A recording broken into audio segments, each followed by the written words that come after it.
Olá, meninas. Vamos chegando.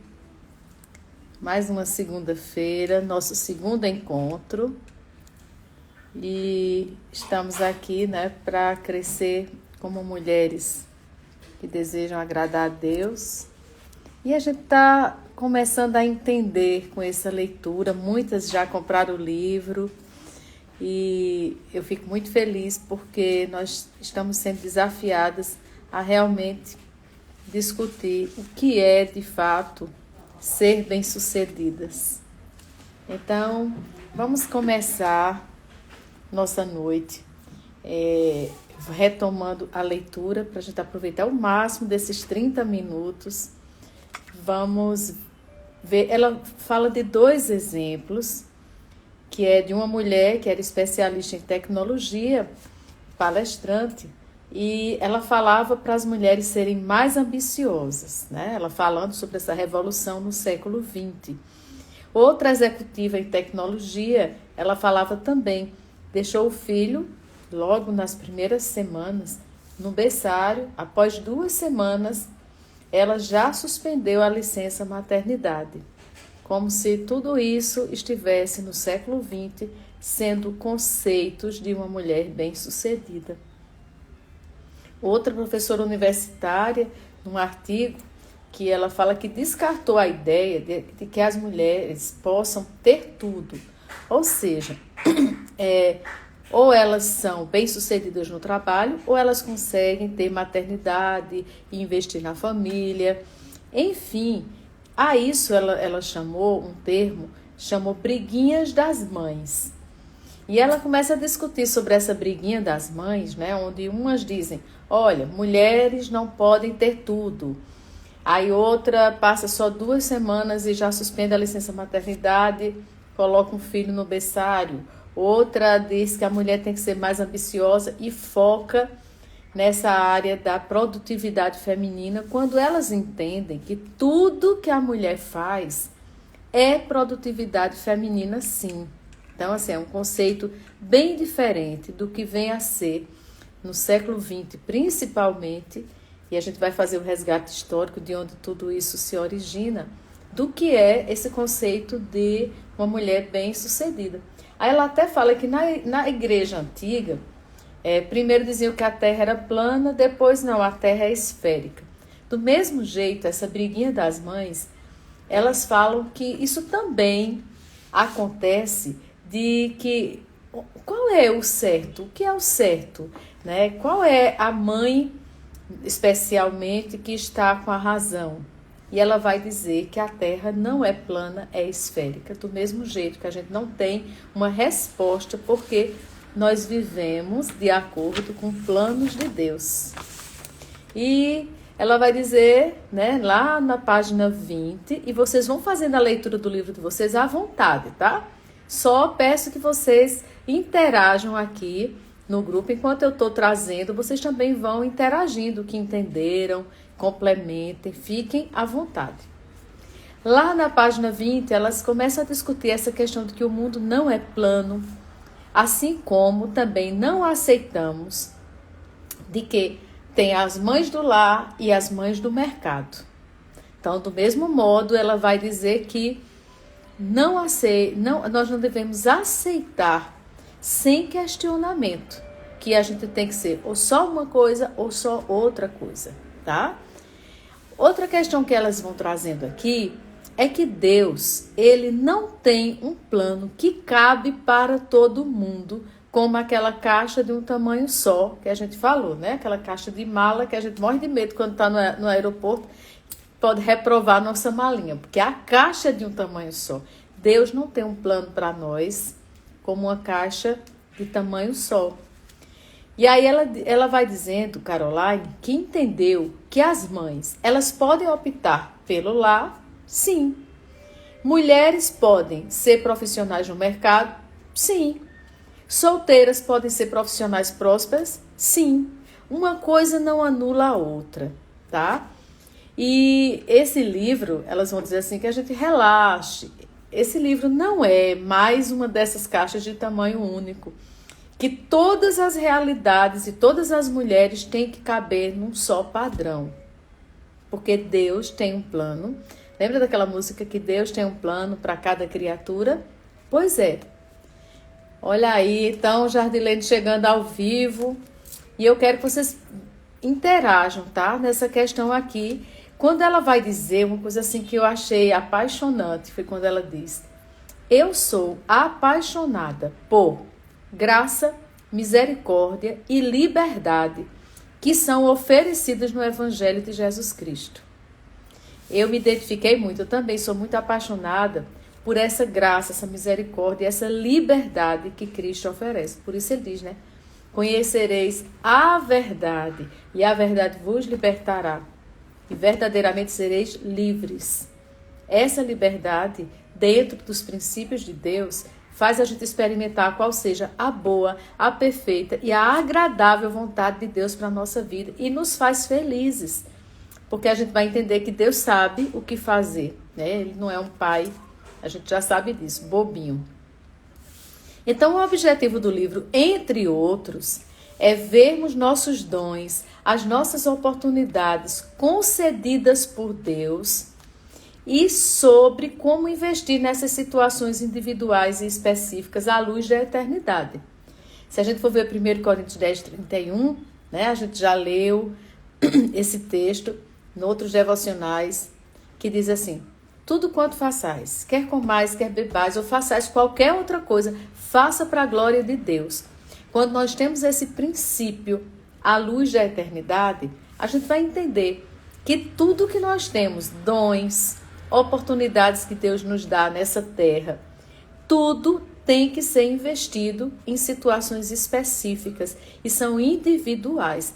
Deus me coloca num lugar, individualmente, especificamente, porque Ele escolheu me colocar naquele lugar por um plano maior dele. E eu tenho que ter foco na eternidade, que tudo quanto eu faça, seja ficar em casa cuidando da casa de filhos, se tiver filhos, seja no mercado de trabalho, tudo tem que ser para a glória de Deus. Aí vai fazer toda a diferença.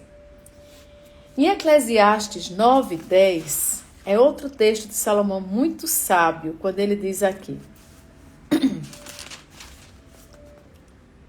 tudo quanto te vier à mão para fazer, faze-o conforme as tuas forças. Porque no além, para onde tu vais, não há obra, nem projetos, nem conhecimento, nem sabedoria alguma. E ele continua no 11 dizendo: vi ainda debaixo do sol, que não é dos ligeiros o prêmio, nem dos valentes a vitória, nem tampouco dos sábios o pão, nem ainda dos prudentes a riqueza, nem dos inteligentes o favor. Porém, tudo depende do tempo e do acaso, pois o homem não sabe a sua hora, como os peixes que se apanham com a rede traiçoeira e como os passarinhos que se prendem com o laço.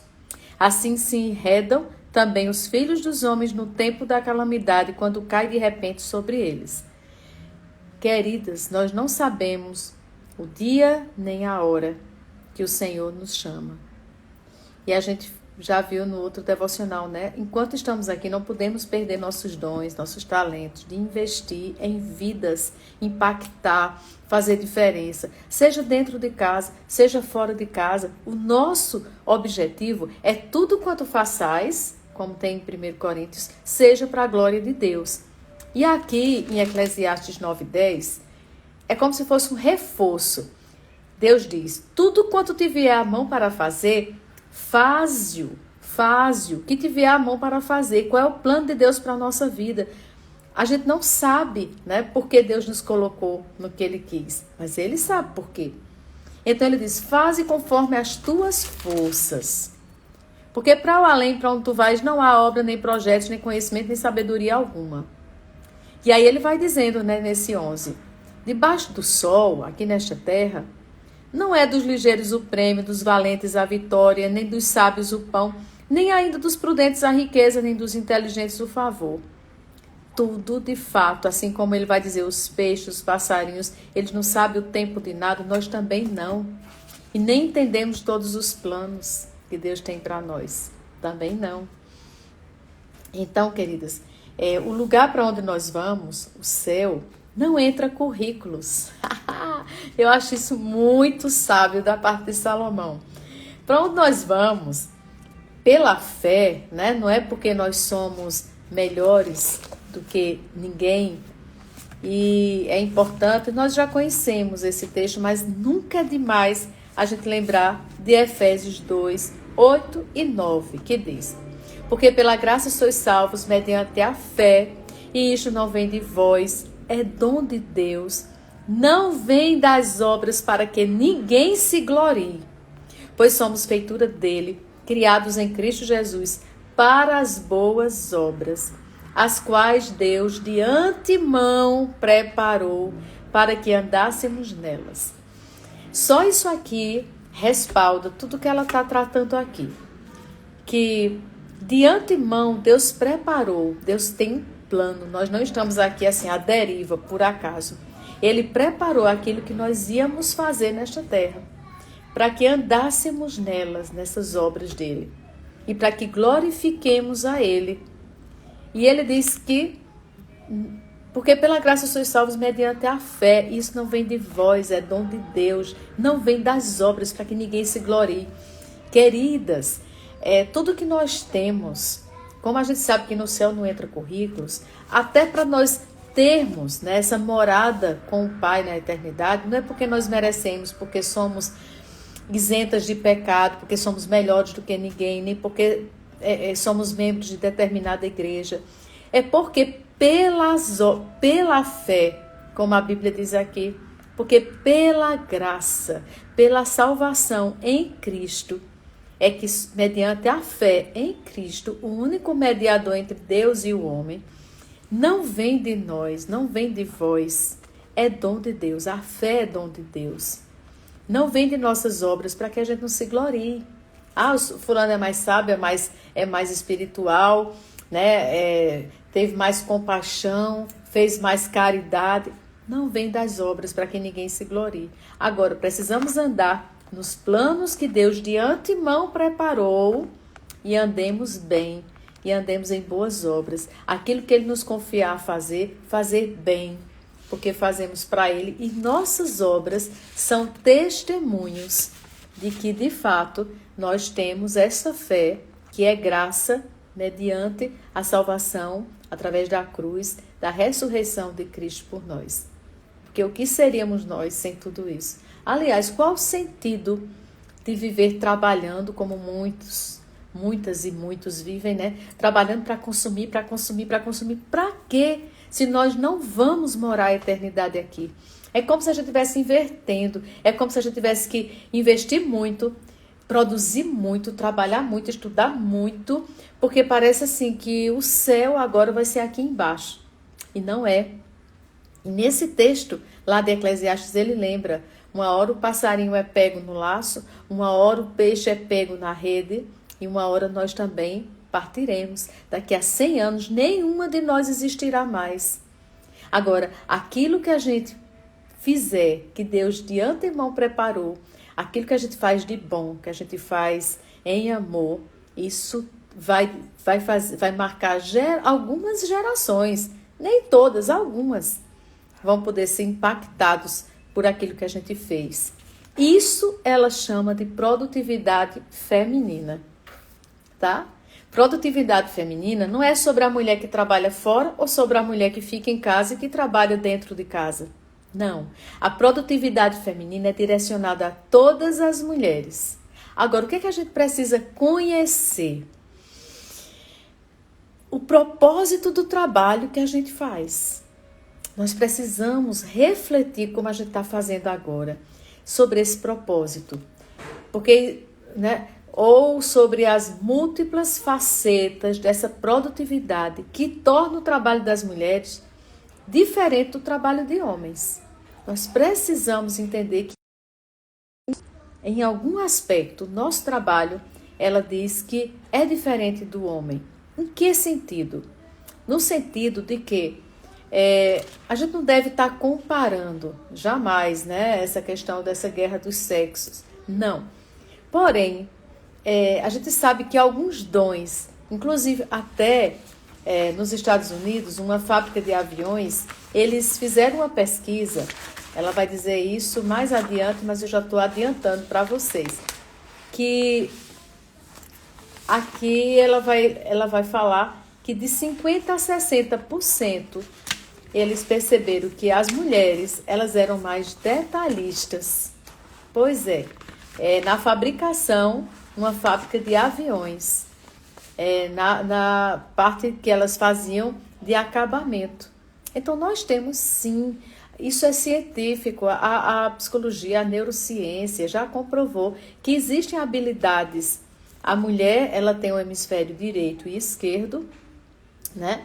Assim como o homem, mas que a mulher, ela usa muito as funções do hemisfério direito, que é o emocional.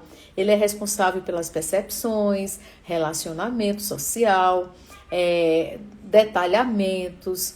A mulher, ela usa mais esse campo do hemisfério do cérebro, que é mais emocional, perceptivo, empático, usa mais a sensibilidade, e o homem o racional. Isso, se você for constatar em várias pesquisas, as mulheres sempre escolheram mais áreas de estudo e de trabalho voltados para a saúde, para a educação, né? Hoje, muitas áreas aí já não tem mais tanto essa prevalência, já está mais igualando, mas isso sempre foi. No entanto, ainda se percebe nas áreas de exatas a prevalência maior do homem. Por quê?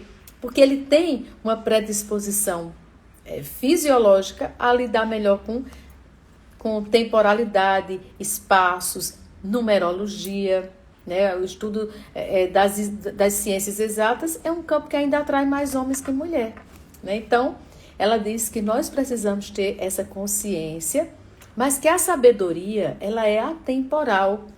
A principal sabedoria nem vem dessas fontes, vem das escrituras.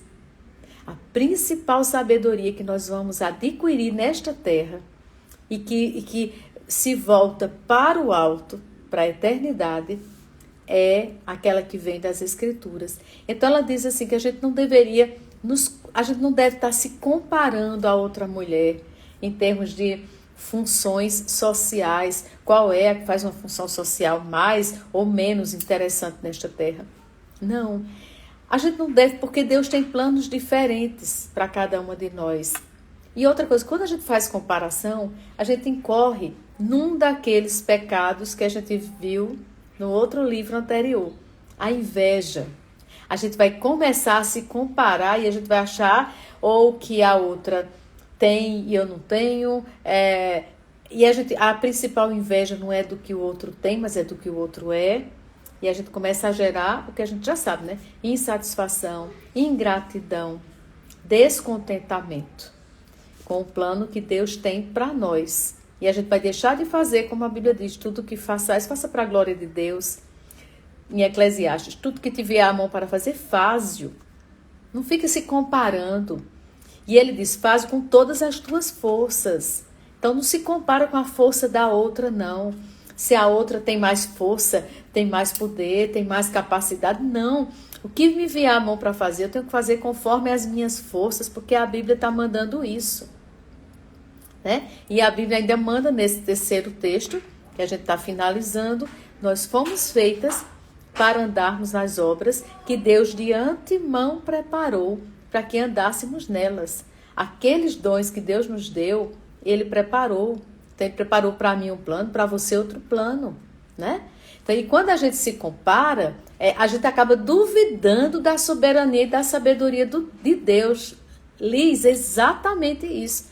A gente começa a achar que Deus é incompetente para ter planejado aquilo que Ele deveria planejar para mim, Ele planejou para outra. E aí a inveja, ela traz raízes de amargura. E aí, queridas, como então seremos bem-sucedidas? Né? Marcos 10, 42, 45. Marcos 10, 42, 45. Quero que vocês também comecem a ter o hábito de trazer o caderninho, tá certo? Anotando para depois fazer a leitura sozinhos, sozinhas. Marcos 10, 42 a 45 diz: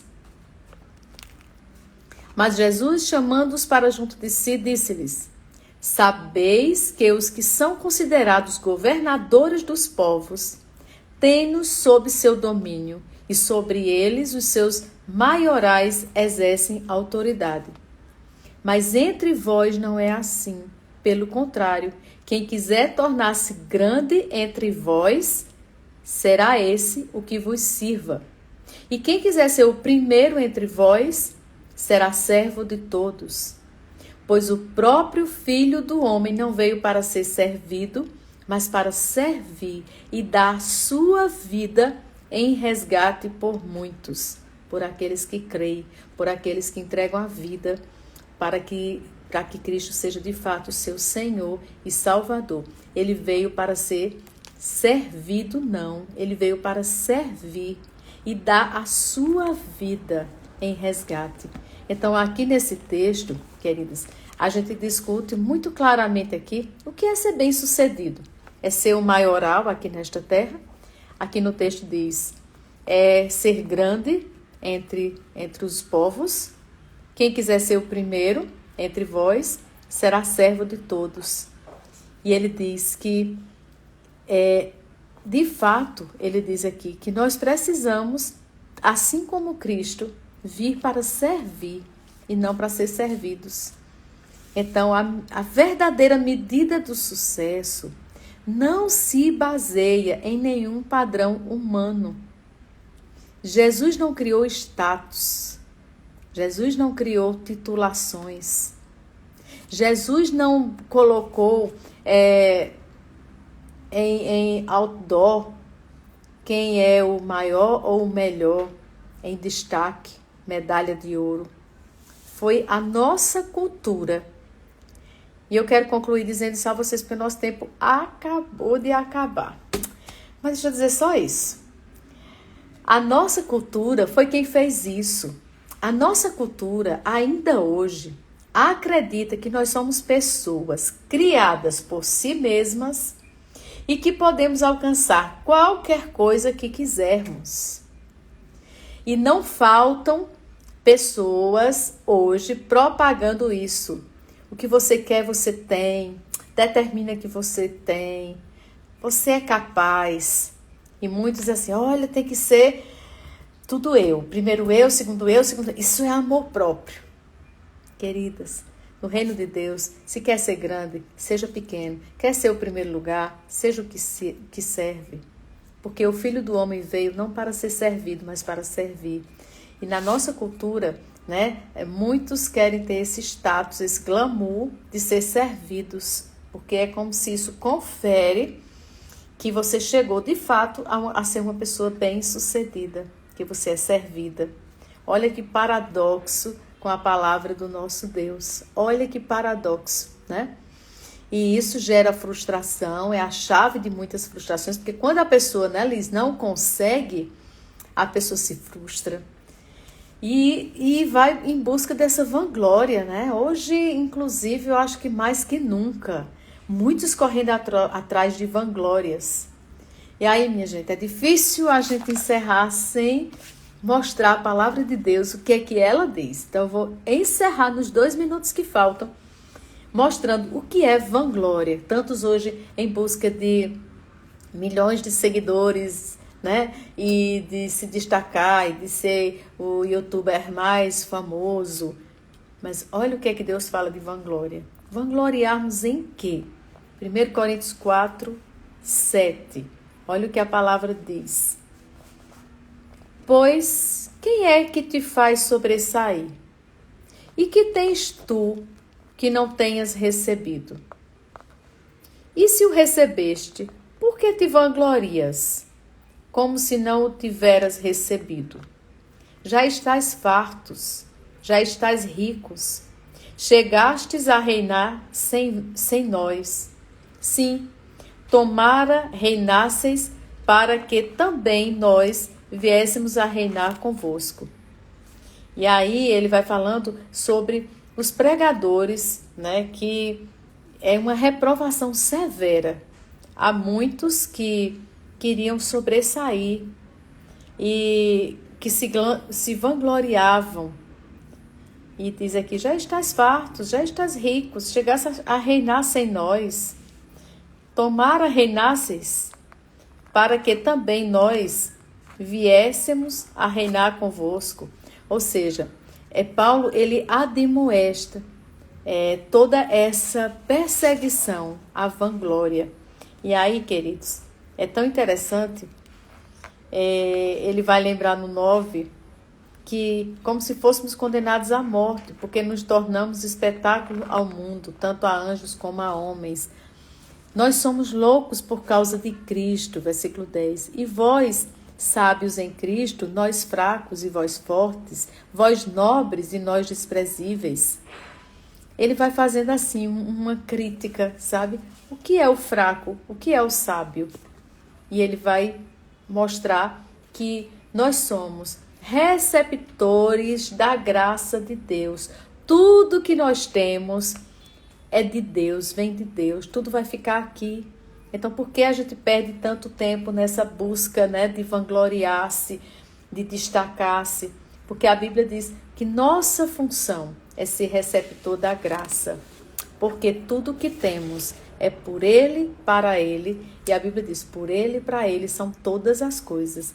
Aquilo que a gente aprendeu a fazer, a titulação que a gente tem, a casa e a família que a gente cuida, ou o trabalho que Deus nos deu, a profissão que Deus nos colocou, é para a graça de Deus. Nós somos receptores da graça e nós somos condutores de boas obras para impactar vidas, para fazer diferença, para de fato alguém dizer assim, e é crente, crê em Deus.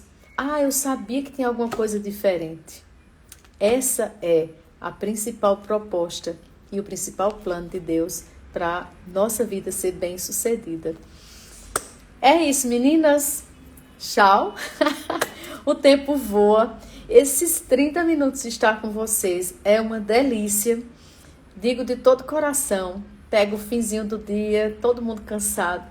Mas como Deus vai falando, como Deus vai, né, nos enchendo, e que a gente vá dormir agora pensando de fato, nunca mais eu vou deixar o inimigo colocar na minha mente que eu não sou bem-sucedida.